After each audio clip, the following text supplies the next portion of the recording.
नमस्कार दोस्तों, आप सभी का हमारे चैनल पर हार्दिक स्वागत है। दोस्तों, आज हम बात करेंगे कि शेयर बाज़ार क्या होता है और शेयर बाज़ार में एनएससी और बीएससी ये कौन सी बला है। बहुत से लोग इस बात को अभी भी डाउटफुल समझते हैं।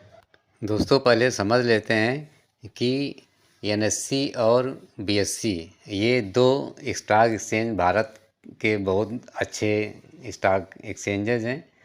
कोई भी शेयर्स इन दोनों जगहों पर खरीदे और बेचे जाते हैं। आप यूँ समझ लीजिएगा कि हमारे भारत में शेयर बेचने के लिए दो बाज़ार उपलब्ध हैं। जैसे आप यदि अपने पड़ोस में सब्जी खरीदने जाएंगे और आपके पास दो मार्केट्स लगती हैं आसपास, एक रामनगर में एक श्यामनगर में, तो दोनों जगह से ही आप सब्जी ला सकते हैं और दोनों जगह पर ही जो किसान लोग हैं वो सब्जी बेच सकते हैं। इसी तरह से शेयर्स बेचने के लिए एनएससी और बीएससी दो बाज़ार यहाँ उपलब्ध हैं जहाँ शेयरों की खरीद और बिक्री होती है। तो सबसे पहले समझ लेते हैं कि एनएससी क्या है। तो दोस्तों, एनएससी का फुल फॉर्म है नेशनल स्टॉक एक्सचेंज।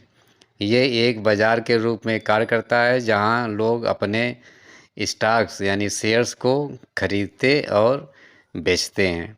दोस्तों, एनएससी की स्थापना 1992 में देश के पहले इलेक्ट्रॉनिक एक्सचेंज के रूप में हुई थी। इक्विटी ट्रेडिंग के मामले में बात की जाए तो भारत में सबसे बड़ा स्टॉक एक्सचेंज एनएससी है। दोस्तों, एनएससी ने वर्ष 2000 में इंटरनेट के माध्यम से व्यापार पूरी तरह से शुरू कर दिया था। यानी कि कोई भी व्यक्ति स्टॉक मार्केट्स में व्यापार और निवेश कर सकता है यदि उसके पास इंटरनेट कनेक्शन है, चाहे वो कहीं भी दुनिया के किसी भी कोने में बैठा हो।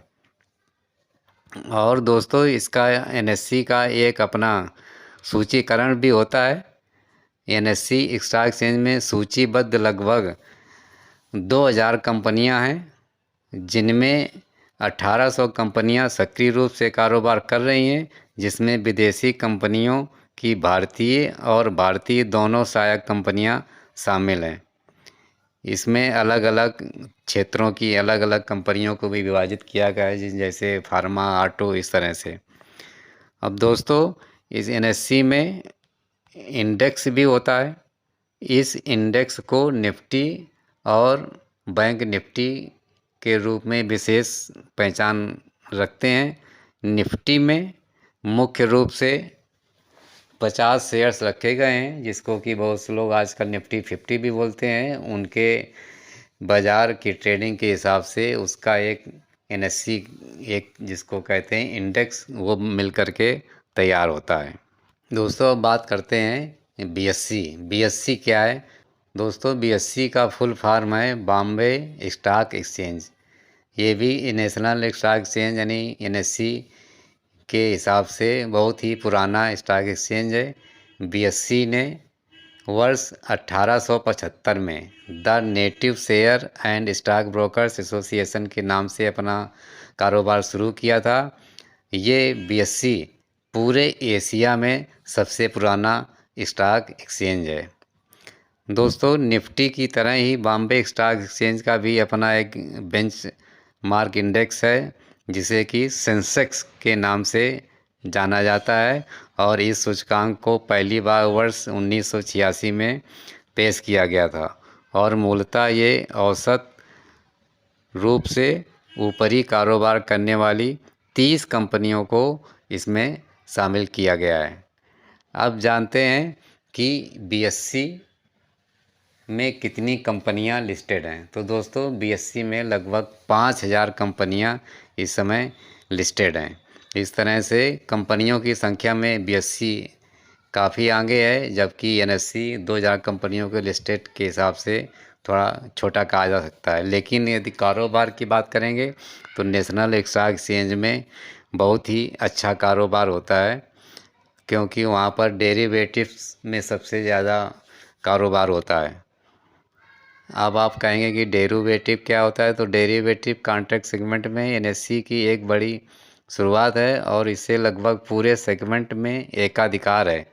नेशनल स्टॉक एक्सचेंज के दो प्रमुख बैंक निफ्टी और निफ्टी 50 ये दो तरह से डेरिवेटिव सेगमेंट में सबसे अधिक कारोबार करने वाले माने गए हैं। दोस्तों, यदि स्टॉक एक्सचेंज की लिस्टिंग की बात की जाए तो एनएससी और बीएससी दोनों में से सिर्फ बॉम्बे स्टॉक एक्सचेंज ही इस समय खुद स्टॉक एक्सचेंज में लिस्टेड है, जबकि एनएससी अभी लिस्टेड नहीं हो पाया है। दोस्तों, इस तरह से बीएससी और एनएससी दुनिया के सबसे सफल स्टॉक एक्सचेंजों में एक हैं। दोस्तों, यदि वर्ल्ड लेवल पर अपने बीएससी और एनएससी की रैंकिंग की बात की जाए तो पूरे वर्ल्ड में हमारा बीएससी 10वें स्थान पर है और एनएससी 11वें स्थान पर। तो दोस्तों, मुझे उम्मीद है ये आपको जानकारी एनएससी और बीएससी की अच्छी लगी होगी और आप अच्छी तरह से समझ भी चुके होंगे। तो दोस्तों, ये जानकारी अच्छी लगी हो तो वीडियो को ज़रूर लाइक कर दें, साथ में कमेंट्स में बताइएगा कि ये वीडियो कैसा लगा, और हमारे वीडियो को शेयर भी कर सकते हैं और हमारे चैनल को सब्सक्राइब अवश्य करें। धन्यवाद।